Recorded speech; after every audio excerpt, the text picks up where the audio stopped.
दिल में बात न मानी।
Good morning, very good morning to all of you.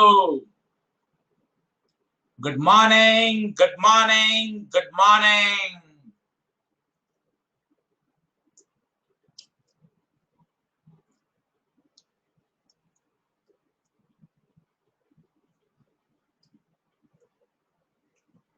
Good morning.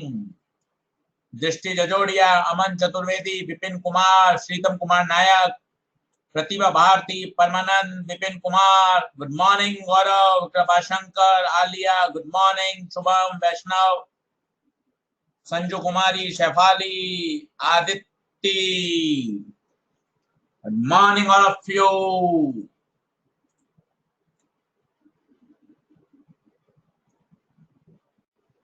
Good morning, good morning.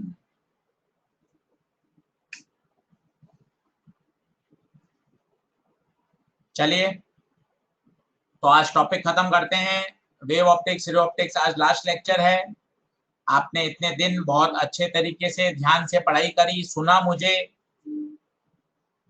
सभी को बहुत बहुत धन्यवाद। इसी तरह से आप आगे बढ़ते रहें, पढ़ाई करिए। अभी हमारे पास जून के 7 दिन, जुलाई पूरा है, आराम से 35 दिन है अच्छे से तैयारी करने के लिए।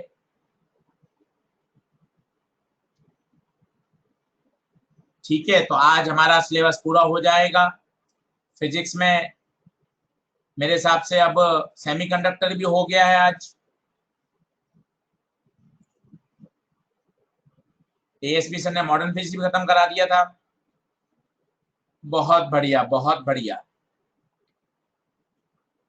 सब यस कह रहे हैं, कल्प जन कह रहे हैं कि नो सर सेमीकंडक्टर खत्म नहीं हुआ है। बहुत बढ़िया कल्प जैन, बहुत बढ़िया। सौरभ सुमन, संजू कुमारी। चलिए, साम्या मुर्तजा कह रही हैं thank you sir, optics clear कर दिया आपने। Thank you Saamya Murtaza. आसिफ जफर कह रहे हैं पूरी फिजिक्स आज खत्म हो जाएगी। चलिए, बहुत बढ़िया, बहुत बढ़िया।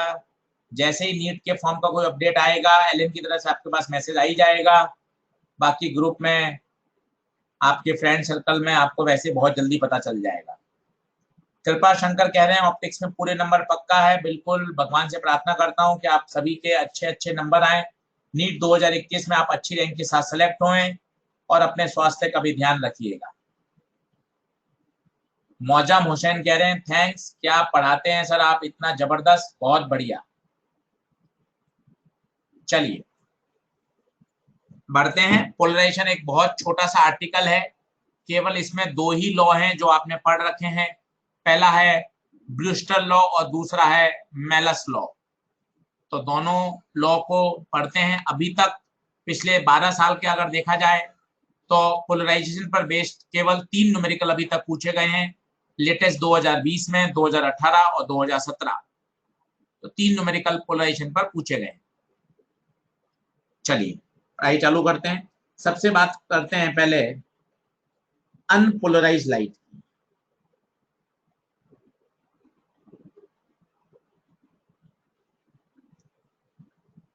तो इंटरफेरेंस और डिफ्रैक्शन आपने अभी तक पढ़ा। इंटरफेरेंस और डिफ्रैक्शन लाइट के वेव नेचर को तो कंफर्म करते हैं, परंतु इंटरफेरेंस और डिफ्रैक्शन ये नहीं बताता कि लाइट का ट्रांसवर्स नेचर है या लॉन्गिट्यूडनल है। वेव नेचर को तो कंफर्म करते हैं, पर लाइट कैसी वेव है, ट्रांसवर्स या लॉन्गिट्यूडनल, इसका बात हमें सबसे पहले पता चला पोलराइजेशन से। तो पोलराइजेशन केवल ट्रांसवर्स वेव में पाया जाता है। इसलिए एक छोटा सवाल भी बनता है, क्या साउंड वेव्स को पोलराइज किया जा सकता है? आंसर है नो, क्योंकि साउंड वेव्स लॉन्गिट्यूडनल नेचर की हैं। तो पहला छोटा प्रश्न।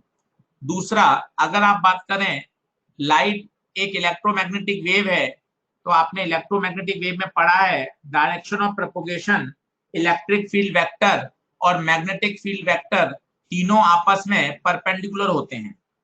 अगर हम माने कि हमारा डायरेक्शन ऑफ प्रोपगेशन जो एनर्जी है वो एक्स डायरेक्शन में ट्रेवल कर रही है, तो जरा सोच के बताइए इलेक्ट्रिक फील्ड की पॉसिबिलिटी कहां कहां होगी? इलेक्ट्रिक फील्ड की पॉसिबिलिटी कहां कहां हो सकती है? वाई और जेड में। वाई और जेड में, वैसे तो वाई जेड प्लेन में भी हो सकती है। ये वाई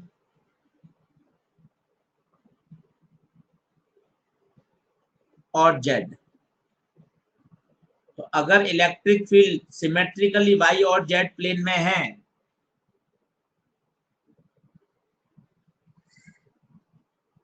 या वो we can say electric field vector is in all possible directions.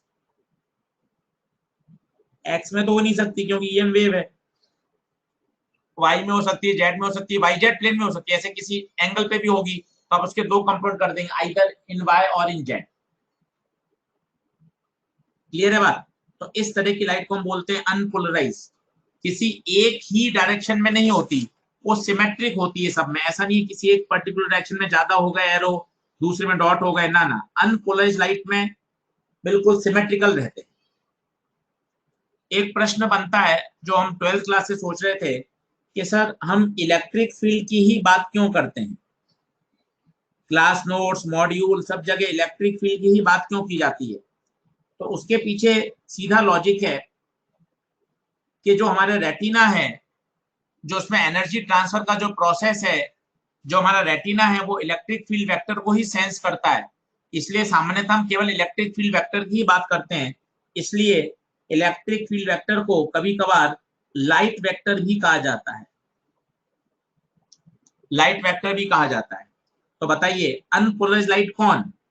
जिसमें इलेक्ट्रिक फील्ड वेक्टर हर पॉसिबल डायरेक्शन में मौजूद होंगे, हर possible, in y, in z और in y z plane. Y z plane में होंगे तो उसके कंपोनेंट हो जाएंगे।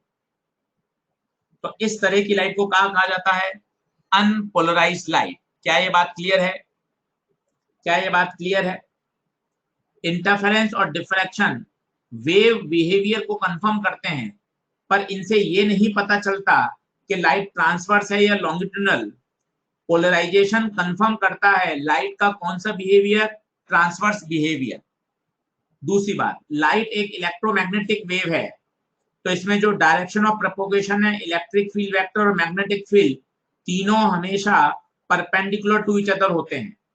अगर मैं डायरेक्शन ऑफ प्रोपगेशन को x मान रहा हूं, तो इलेक्ट्रिक फील्ड y में हो सकती है, z में हो सकती है और इन yz प्लेन हो सकती है। ऐसा नहीं है कि वो किसी एक पर्टिकुलर डायरेक्शन में ज्यादा होगी, सिमेट्रिकल होती है इन ऑल डायरेक्शन। इस तरह की लाइट को अनपोलराइज्ड लाइट कहते हैं। हमें जो बल्ब से लाइट मिलती है, ट्यूबलाइट से मिलती है, सन से मिलती है, ये सभी अनपोलराइज्ड लाइट है। हमारी आंखें देखकर अनपोलराइज्ड लाइट और पोलराइज्ड लाइट के बीच में डिफरेंस नहीं पता लगा सकती। हमारी आंख इंटेंसिटी देख सकती है, कम इंटेंसिटी, ज्यादा इंटेंसिटी, कलर का पता लगा सकती है, पर हमारी आंखें अनपोलराइज्ड लाइट और पोलराइज्ड लाइट को डिस्टिंग्विश नहीं कर सकती। क्या आपको ये बात क्लियर हो गई? क्यों इलेक्ट्रिक फील्ड वेक्टर की ही बात करते हैं? ये बात क्लियर है, क्योंकि इलेक्ट्रिक फील्ड वेक्टर की चर्चा इसलिए करते हैं कि रेटिना को जो एनर्जी ट्रांसफर का प्रोसेस है, जो हमारा रेटिना है वो इलेक्ट्रिक फील्ड वेक्टर को सेंस करता है। इसलिए हम इलेक्ट्रिक फील्ड वेक्टर की चर्चा करते हैं, इसलिए इसे लाइट वेक्टर भी कहा जाता है। आंख अनपोलराइज लाइट और पोलराइज लाइट को आइडेंटिफाई नहीं कर पाती। क्या इस बात में थम्स अप है क्या?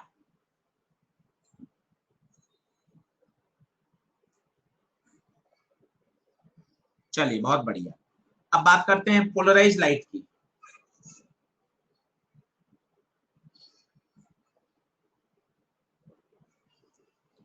अब अगर आप if vibration of electric field vector is restricted only in one particular direction,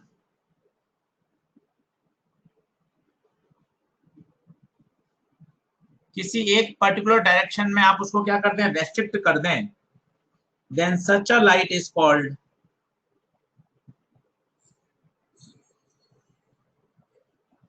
polarized light।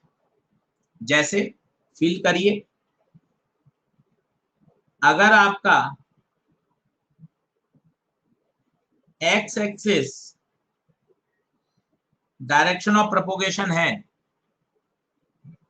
तो अगर मैं इलेक्ट्रिक फील्ड को केवल और केवल वाई डायरेक्शन में रेस्ट्रिक्ट कर दूं कि सभी में इलेक्ट्रिक फील्ड के वाइब्रेशन केवल वाई डायरेक्शन में हैं, then such a light is known as polarised light. और हम बोलेंगे ये लाइट वाई डायरेक्शन में प्लेन पोलराइज्ड है। If the direction of electric field vector is restricted only in one particular direction, only in one particular, जरूरी है possible direction नहीं हो। पॉसिबल का मतलब है अगर डायरेक्शन ऑफ प्रोपोगेशन एक्स में है तो आपके पास संभावना केवल वाई और जेड में है, ठीक है। अगर सोचिए डायरेक्शन ऑफ प्रोपोगेशन ऐसा है,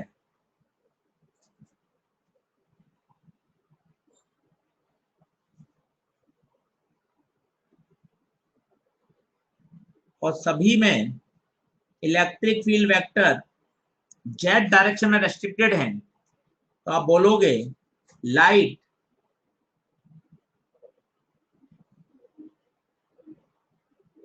जेड डायरेक्शन में पोलराइज्ड है। क्या आपको अनपोलराइज्ड और पोलराइज्ड के बीच में अंतर समझ में आ गया? Any doubt? क्या आप अनपोलराइज्ड लाइट और पोलराइज्ड लाइट में अंतर समझ में आ गया? बड़े आराम से देखिए, if the direction of electric field vector is in all possible direction,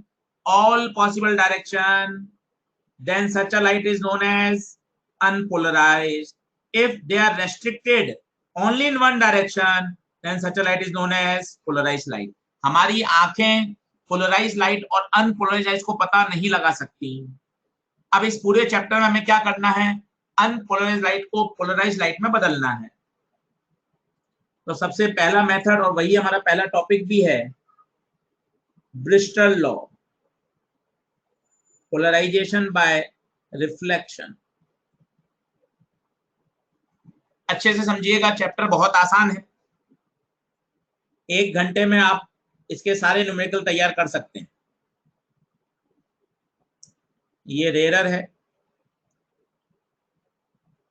ये डेंसर है, ये लाइट आई, कैसी light I? Unpolarised.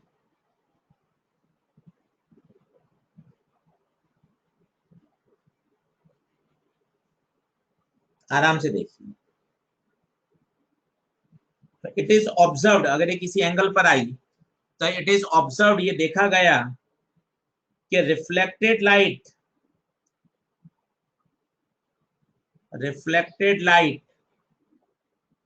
and refracted light both are partially polarized,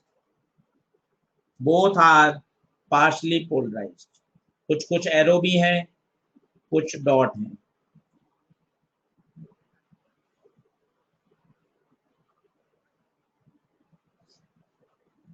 अगर किसी भी जनरल एंगल पे लाओगे, ध्यान दीजिए, किसी भी जनरल एंगल पर अगर आप इंसिडेंट कराओगे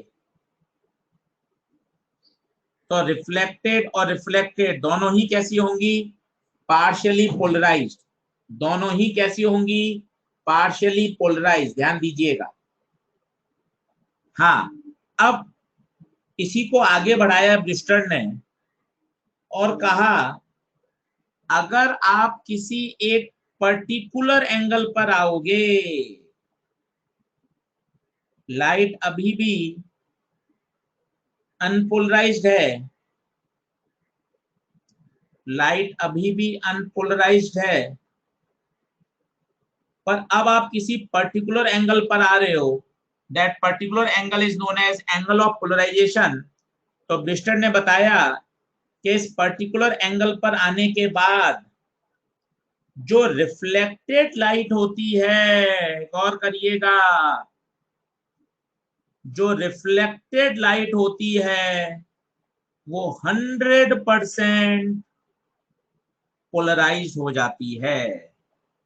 रिफ्रैक्टेड अभी भी पार्शियली पोलराइज्ड है। तो क्या आपको दोनों में बात समझ आ रही है? ये दोनों पहले इनके क्वेश्चन थे। अगर किसी भी एंगल पर आओगे तो पार्शियली पोलराइज्ड होगी, तो पार्शियली पोलराइज्ड होगी, पर एक पर्टिकुलर एंगल पर आओगे, that particular angle is known as angle of polarisation, that particular angle is known as Brewster's angle. तो उस पर्टिकुलर एंगल पे आने के बाद रिफ्लेक्टेड लाइट आपकी 100% पोलराइज होगी। साथ ही साथ ये भी देखा गया कि रिफ्लेक्टेड लाइट और रिफ्रैक्टेड लाइट आपस में परपेंडिकुलर होती हैं, आपस में परपेंडिकुलर होती हैं।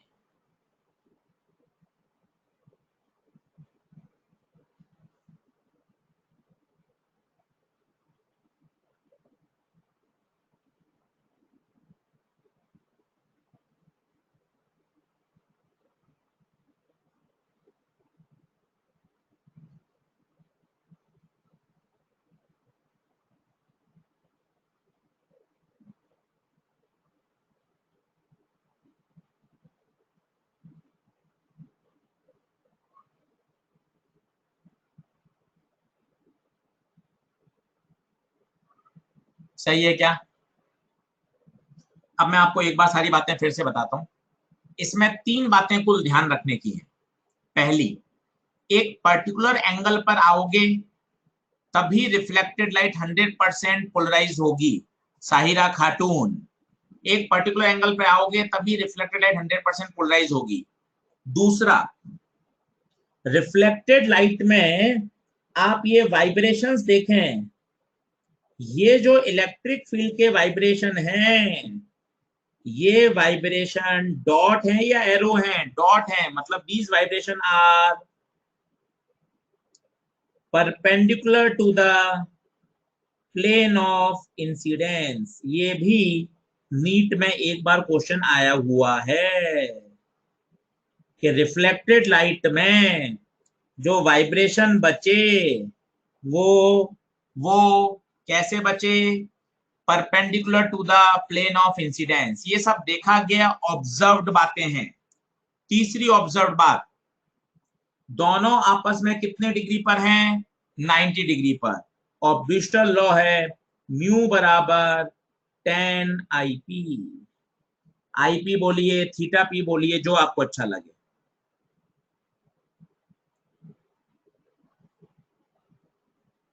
This is the Brewster law. ऐसा कभी कभार हम पढ़ लेते हैं कि केवल ये रेयर से डेंसर में होता है, ऐसा कोई जरूरी नहीं है। लाइट चाहे रेयर से डेंसर में जाए या बच्चों डेंसर से रेयर में जाए, दोनों जगह ये फिनोमिना होता है, बशर्ते एक पर्टिकुलर एंगल पे आपको इंसिडेंट होना पड़ेगा। क्या ब्रूस्टर लॉ की सभी बातें क्लियर हैं? पहला पॉइंट, लॉ आना चाहिए म्यू बराबर tan थीटा पी। दूसरा point, reflected ray and refracted ray are perpendicular to each other. तीसरा point, reflected light 100% polarise and in this जो vibration of electric field vector है are perpendicular to the plane of incidence. किसी general angle पे आओगे तो partially polarise होगा, but जैसे से आप एंगल चेंज करोगे डिग्री ऑफ पोलराइजेशन चेंज होता जाएगा और किसी पर्टिकुलर एंगल पर इंसिडेंट होगे तब रिफ्लेक्टेड लाइट बच्चों 100% पोलराइज्ड होगी।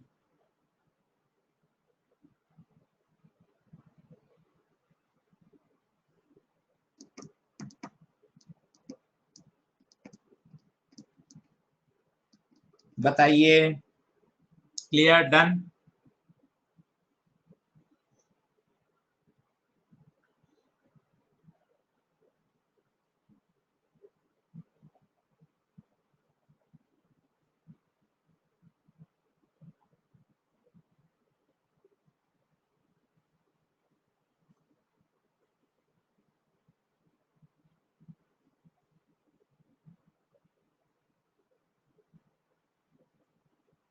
सोच के बताइए, ये थीटा पी क्या होगा, 45 से ज्यादा या 45 से कम?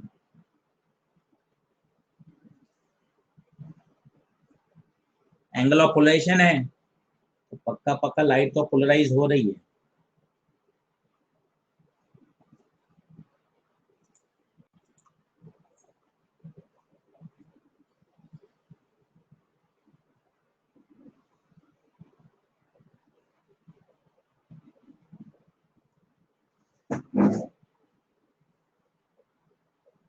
पैंतालीस से ज्यादा या 45 से कम?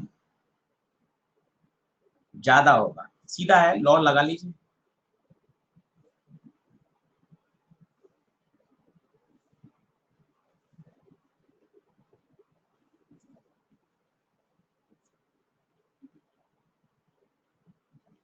म्यू की वैल्यू 1 से ज्यादा होती है, tan 0 0।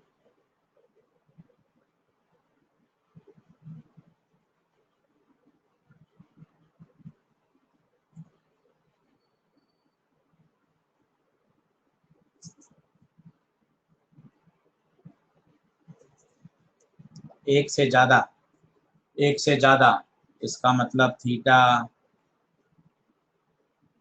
पूरा बोलें, और 45 से ज्यादा 90 से।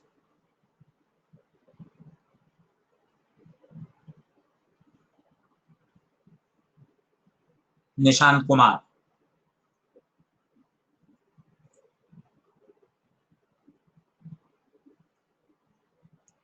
सही है, डन डना डन डन है। एक से ज्यादा तो 10 में एक से ज्यादा वैल्यू होती है 45 से ज्यादा एंगल। ये 2020 का सवाल था, 2018 का मैंने आपको कवर कर ही दिया है, फिर भी देख लीजिए। उन्होंने कहा था ये unpolarised light I,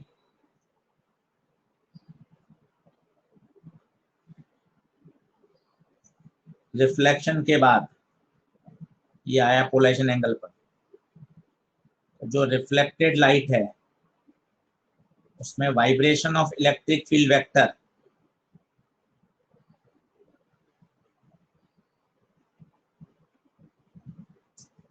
are always perpendicular to plane of, सारे के सारे डॉट ऑब्जर्व किए गए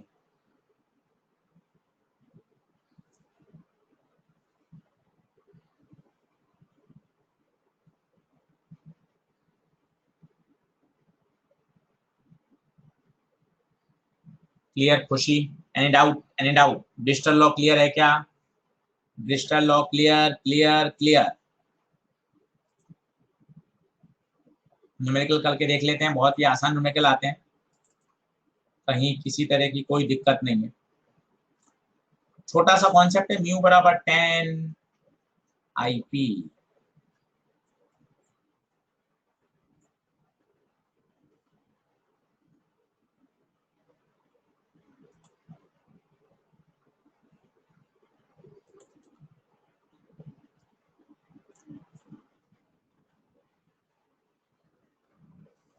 क्वेश्चन कर लेते हैं। A parallel beam of light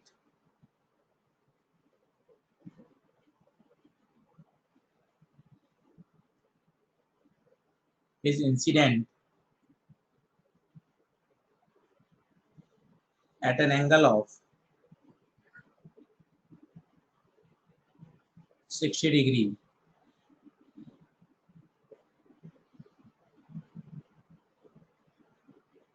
on plain glass surface and reflected light is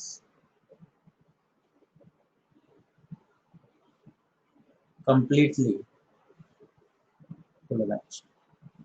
अब आप ध्यान से देखिए, इसने क्या बोला, reflected light is completely polarised.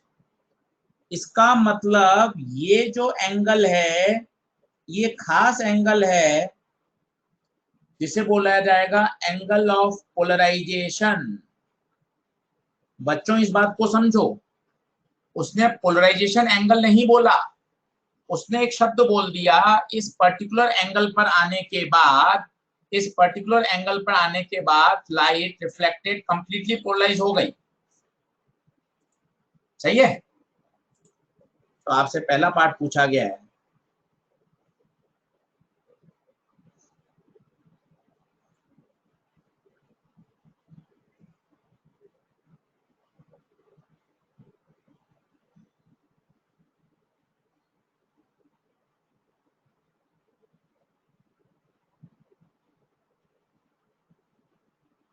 बहुत छोटे छोटे सवाल हैं, कहीं भी कुछ अटकने वाली लाइट बात है ही नहीं। ये लाइट आई, अब आपको दो बातें याद होनी चाहिए, दो बातें याद होनी चाहिए। ये आपस में कितने डिग्री पर, 90। ये लाइट कैसी आई बच्चे, अनपोलराइज्ड। ये एंगल 60, ये भी 60 होगा। क्यों होगा ये 60? रिफ्लेक्शन के नियम से। ये आर मान लीजिए। अब इन तीनों का सम 180 है। वैसे तो आप स्नेल लॉ से भी निकाल सकते हैं, पर जरूरी नहीं है स्नेल लॉ से लगाएं, सिंपल इससे भी आ जाएगा।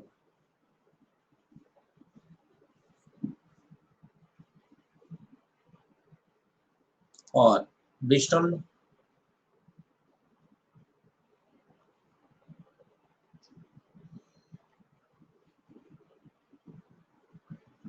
बहुत ही सरल है, कहीं कोई दिक्कत ही नहीं है। सारे क्वेश्चन बना सकते हैं आप, सारे, एक भी नहीं अटकेगा, एक भी। टॉपिक ही बहुत आसान है, अटकने वाली कहीं बात ही नहीं।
कितना आंसर? क्रिटिकल एंगल पूछा है, क्रिटिकल एंगल 30 डिग्री आंसर दे रहे हैं कई बच्चे, मनीष प्रजापत, मेहुल शर्मा, 30 डिग्री दे रहे हैं। क्रिटिकल एंगल पूछा है बच्चों, क्या आंसर दे रहे हो, ध्यान से देखो। क्रिटिकल एंगल पूछा है बच्चों।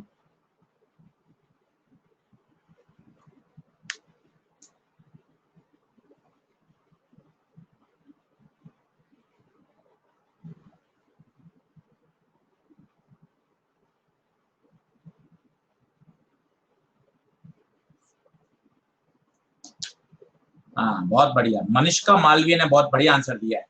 आईसी बराबर साइन इनवर्स 1/√3। Very good. तो पोलराइजिंग एंगल दे रखा है, पोलराइजिंग एंगल दे रखा है मतलब थीटा पी दे रखा है, तो म्यू आ गया। तो म्यू आया है। आपसे पूछा गया क्रिटिकल रे ऑप्टिक साइन आईसी बराबर 1/μ।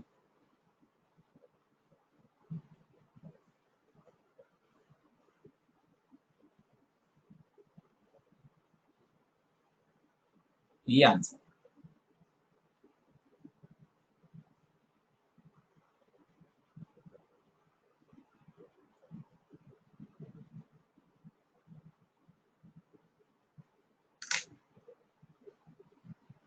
तो सेकंड कॉन्सेप्ट की तरफ बढ़ रहे हैं। दो ही इस चैप्टर में कॉन्सेप्ट है जिस पर न्यूमेरिकल पूछे जाते हैं बच्चों। पहला है ब्रिस्टल लॉ, जो अपन ने पूरा का पूरा पढ़ लिया, न्यूमेरिकल कर लिए। उसमें जो बातें ध्यान रखने की हैं वो ये हैं, एक पर्टिकुलर एंगल पर अगर अनपोलराइज्ड लाइट इंसिडेंट करोगे तो रिफ्लेक्टेड लाइट 100% पोलराइज होगी। साथ ही साथ रिफ्लेक्टेड लाइट में जो इलेक्ट्रिक फील्ड के वाइब्रेशंस हैं वो प्लेन ऑफ इंसिडेंस के परपेंडिकुलर होंगे। नेक्स्ट पॉइंट है रिफ्लेक्टेड लाइट और refracted light are always perpendicular to each other. And the third point Brewster law mu equal to 10 IP। एक यहाँ एक मिसकंसेप्शन रहता है, हम ऐसा सोचते हैं क्योंकि एनसीईआरटी में मॉड्यूल में ऐसे दे रखा है, रेयर से डेंसर का डायग्राम दे रखा है, पर ऐसा नहीं है कि रेयर से डेंसर में ये फिनोमेना होता है। डेंसर से रेयर करेंगे तो भी ये बिल्कुल अच्छी तरीके से काम करता है। अब बात करते हैं डाइक्रोइज्म। नेचर में, प्रकृति में कुछ ऐसे क्रिस्टल पाए जाते हैं सच एज टूरमालिन क्रिस्टल।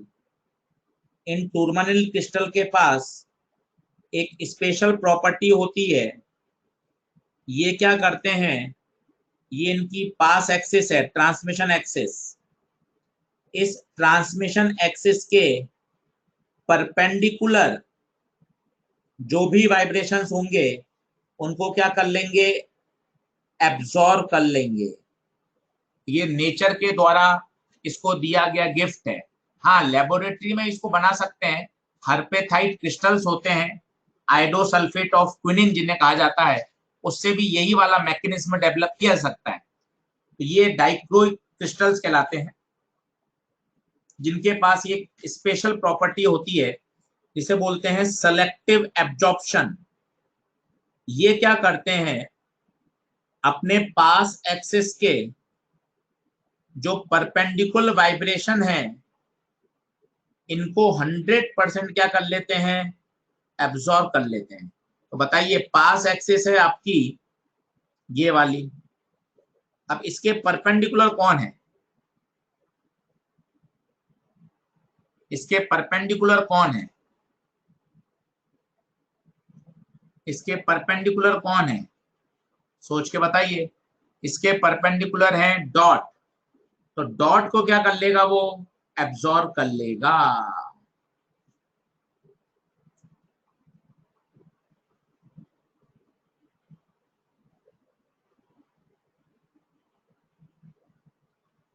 मजे की बात है, अगर ये इंटेंसिटी आई है तो I/2 हो जाएगी।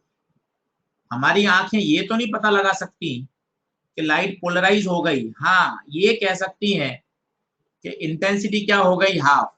और हाफ होनी भी चाहिए थी, क्योंकि सिमेट्रिकली 50% एरो थे, 50% डॉट थे।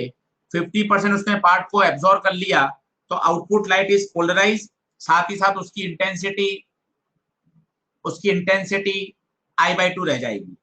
अगर आप इस पोलरॉइड को, इसे पोलरॉइड बोलते हैं, अगर आप इस पोलरॉइड की एक्सिस को घुमाओगे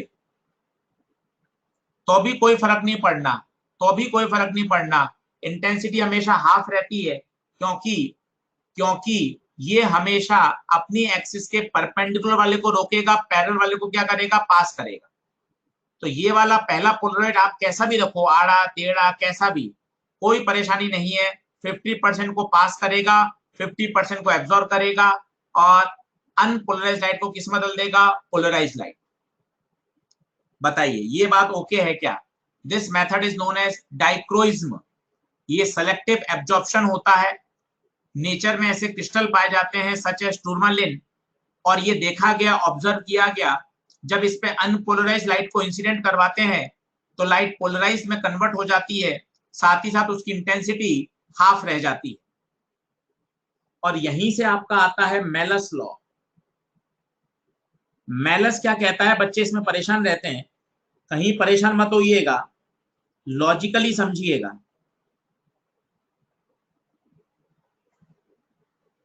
आराम से देखिए, एक एक स्टेप को समझा रहा हूं, क्योंकि दो ही इसमें न्यूमेरिकल बनते हैं, मेलस पे, ब्रेस्टर पे। अभी तक कुल 3 सवाल आए हैं पिछले 12-13 साल में, कुल 3। नीट 2020, 2018 दोनों हमने कर लिए, 2017 का मेलस लॉ पर है, वो हम अभी करेंगे।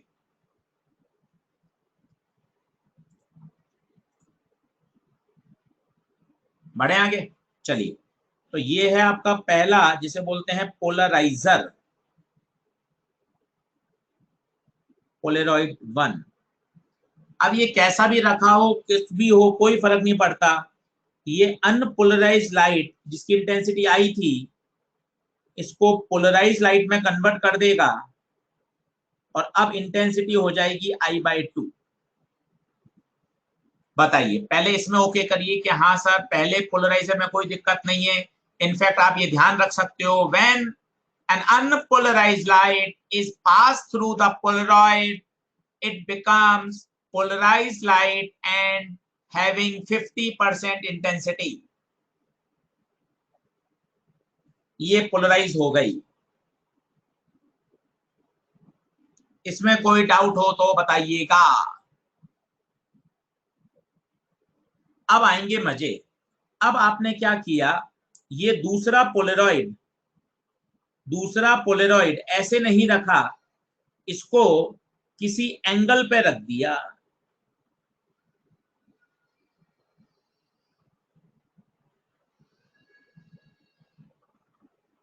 इन दोनों के बीच का एंगल है थीटा। अब जरा सोचिए, ये पोलराइज, मान ला इसका जो एम्पलीट्यूड है वो ए है, इसकी इंटेंसिटी को मान लेते हैं I0, एम्पलीट्यूड को मान लेते हैं A0। इस लाइट का एम्पलीट्यूड है A0। तो जरा सोचिए, ये A0 इधर है, अब इसके कंपोनेंट होंगे, ये हो जाएगा A0 cos थीटा, और ये हो जाएगा A0 sin थीटा। ये इसकी पास एक्सिस है। आराम से धीरे धीरे समझाता हूं। यहां जो लाइट आई, इसका एम्पलीट्यूड मान लिया आपने A0। अब A0 इससे पास हो रहा है, जरा सोच के बताइए किसको एब्जॉर्ब करेगा, पास एक्सिस के परपेंडिकुलर, पास एक्सिस के परपेंडिकुलर वाले को क्या कर लेगा, एब्जॉर्ब। तो बताइए कौन कौन कौन पास हो जाएगा?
ए कॉस थीटा एब्जॉर्ब हो जाएगा, नहीं ए साइन थीटा एब्जॉर्ब होगा, तो पास होगा बच्चों ए कॉस थीटा। तो सोचो इंटेंसिटी कितनी पास होगी, इसका स्क्वायर,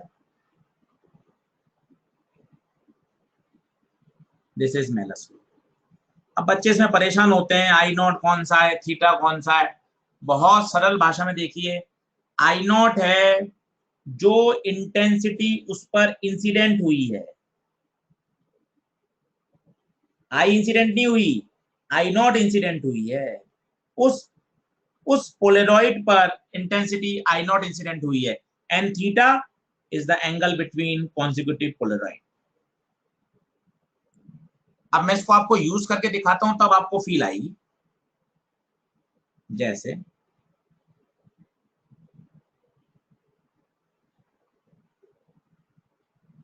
ये पहला पोलरॉइड, ठीक है, और दूसरा रख दिया आपने 60 डिग्री,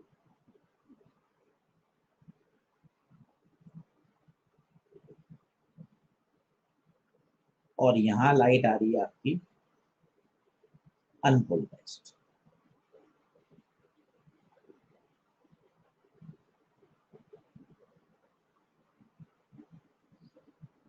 ठीक है,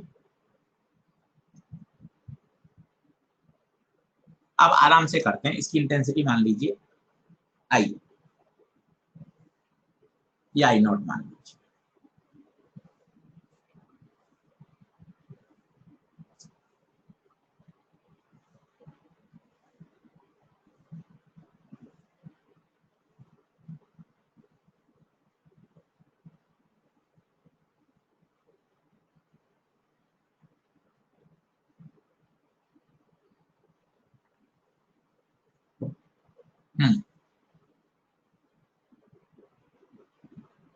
बहुत बढ़िया, पहले वाले से तो सोचना ही नहीं है, ये तो आपको I/2 दे देगा। इसमें बताइए ये ओके है क्या, ये ओके है क्या? पहला पोलराइड I/2 दे देगा irrespective of its any position. अब इसमें लगाइए मेलस, क्या कहता है मेलस, इंसिडेंट लाओ, इंसिडेंट कितनी है इस पर, I0/2, एंगल कॉन्जिक्यूटिव के बीच का एंगल 60,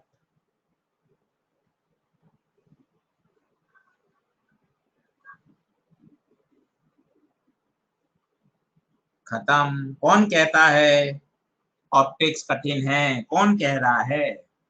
कहीं कोई दिक्कत ही नहीं है, ऑप्टिक्स आप आराम से पेपर में सही कर सकते हैं, कहीं कोई दिक्कत नहीं। और देख लीजिए,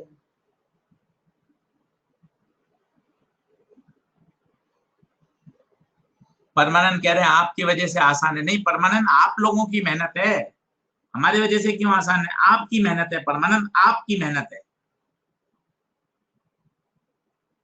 चलिए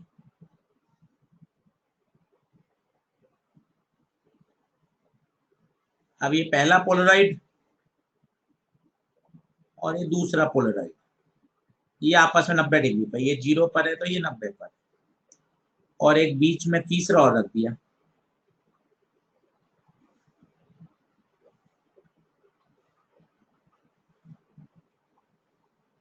ये रख दिया आपने 60 डिग्री।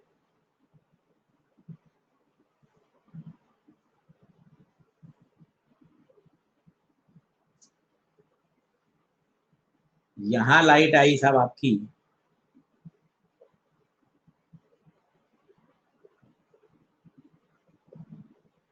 अनपोलराइज्ड।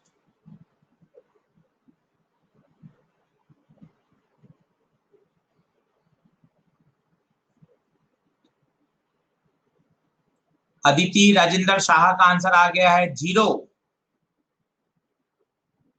परमानंद का आंसर आया है 0। चेक करते हैं। अब बताइए यहां से अगर ये I0 है तो क्या ये आई नॉट बाई 2 रहेगा क्या? इसमें पहले आप ओके करिए। पहले पोलराइड से तो कोई दिक्कत नहीं है, irrespective of its orientation, irrespective of its orientation. अब लगाइए मेलस। अब यहां लगा रहा हूं मेलस, ध्यान दीजिएगा। I incident, incident I naught by 2, consecutive के बीच में एंगल 7,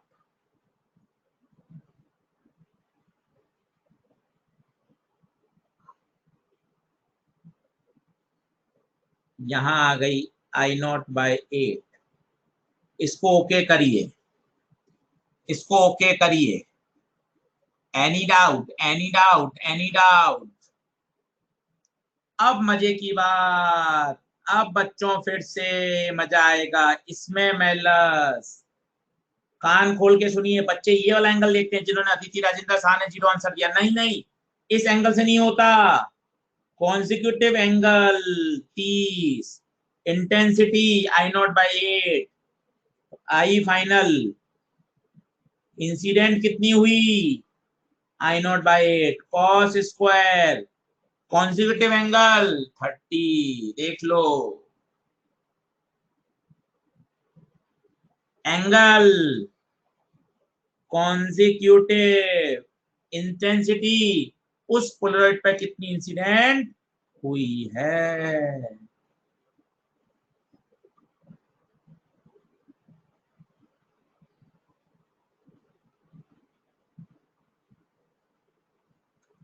डन है क्या? अच्छे से खूब पढ़ाई करिए।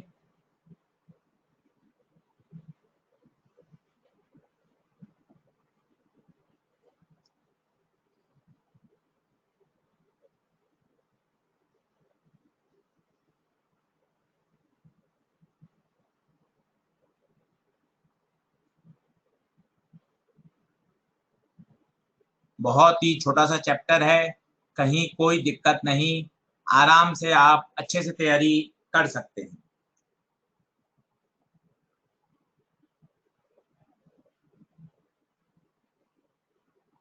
आधे घंटे का चैप्टर था, पर हमारे पास समय ज्यादा था, इसलिए हमने विथ न्यूमेरिकल सारे प्रीवियस नीट के अच्छे सॉल्व एग्जांपल सारे कवर कर लिए। सही है।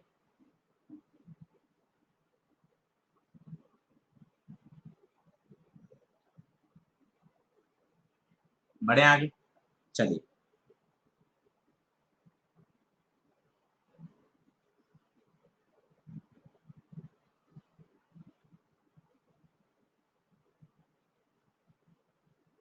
तीन पोलराइड है, P1,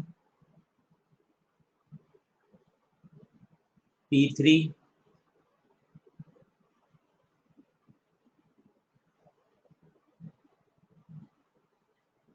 ये 0 पे रखा है, ये 90 पे रखा है, ये 45 पे। शेफाली जील, थैंक यू, बहुत इजी हो गई optics. Thank you Shefali Zeel, आप सब लोगों की मेहनत है। Aman Chaturvedi, thank you so much. Parmanand, thank you sir for your hard work. Thank you बेटा, थैंक यू, शानदार, जबरदस्त, जिंदाबाद। सौरभ सुमन, आप एक बार पढ़ लीजिएगा मॉड्यूल से, सारे सारे कॉन्सेप्ट रिवीजन हो जाएंगे। छोटे मोटे जो थ्योरेटिकल कॉन्सेप्ट हैं वो आप देख सकते हैं। कैमरा सिलेबस में नहीं है, कैमरा सिलेबस में नहीं है। सही है। स्टार का चमकना, रेनबो, थ्योरेटिकल कॉन्सेप्ट है, आप एक बार मॉड्यूल से इसकी रीडिंग जरूर लगा लीजिए। आपने ऑप्टिक्स को बहुत अच्छे से एक्सप्लेन किया, थैंक यू मनीषा मालवीय। चलिए लास्ट क्वेश्चन से आते हैं। लास्ट क्वेश्चन, जल्दी से आंसर बताइए। थिन, थिन ग्लास स्लैब का परमानेंट मैंने कॉन्सेप्ट सिखा दिया था, याद करिए स्लैब वाला। चलिए आंसर बताइए। फिजिक्स के टिप्स यही है, मेहुल शर्मा, कल्प जैन, अच्छे तरीके से क्लास नोट्स पढ़िए और प्रीवियस 20 ईयर्स 15 ईयर्स इनके क्वेश्चन बहुत शानदार तरीके से करिए।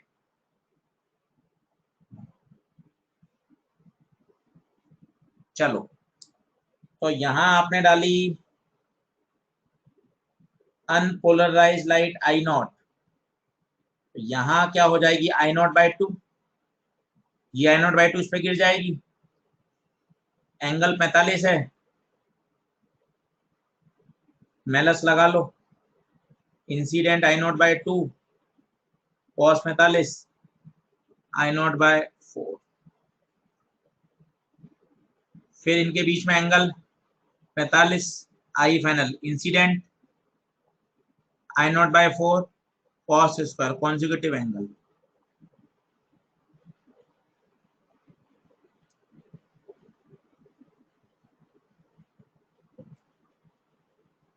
सही, तो ये 18 पेज में पूरा हो गया है। बहुत ही छोटा सा टॉपिक है, 2 ही कॉन्सेप्ट इसमें पूछे जाते हैं। अच्छा, हिंदी मीडियम का भी इसी में आ गया, चलिए कोई नहीं, तो मैं इसको शेयर करूंगा पेज नंबर 11 से, पेज रेंज कहाँ से करना है बताइए? 11 से करना है कंप्यूटर जी।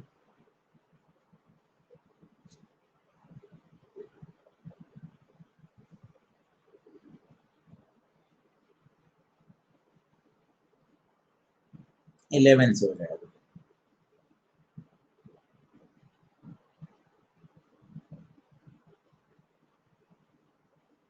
तो सेलेक्ट 11 से करना है।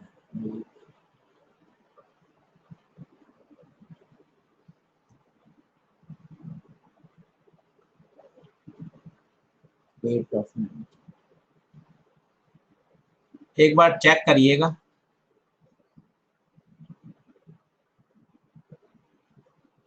कल प्लान करें tomorrow you will take class, नहीं बेटा मेरा सिलेबस हो गया, मैं क्लास से लूंगा, टुमारो से क्यों लूंगा?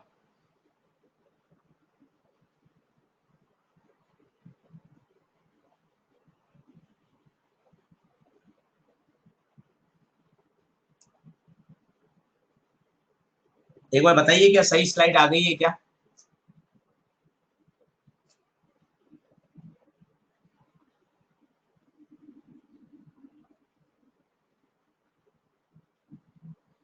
हाँ, ब्रिस्टल एंगल ही पोलराइजिंग एंगल है, बिल्कुल गौरव शर्मा, ब्रिस्टल एंगल ही पोलराइजिंग एंगल है, बिल्कुल।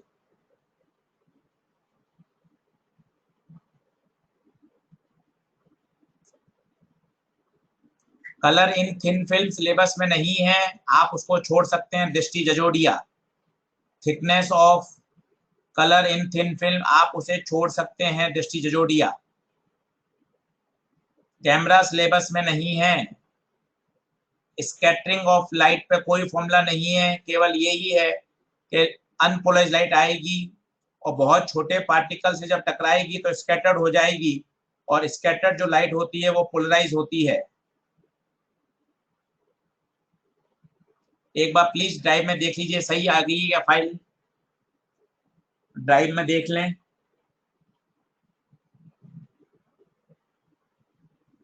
ड्राइव में देख लीजिएगा, बिल्कुल परमानेंट मैं सॉन्ग सुनाऊंगा और मैं आपको व्हाट्सएप पे रिकॉर्ड करके भेज दूंगा परमानेंट सॉन्ग। सही है, साहिरा खातून आ चुका है क्या? मेरा कोई भी टेलीग्राम चैनल नहीं है, मोहम्मद शैयान अंसारी।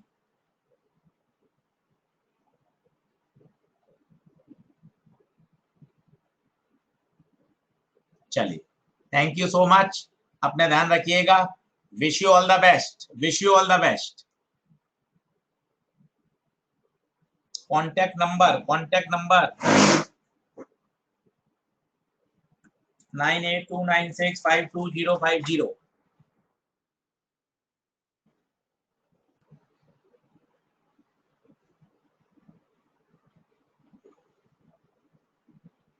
थैंक यू झिलमिल, थैंक यू बेटा, wish you all the best.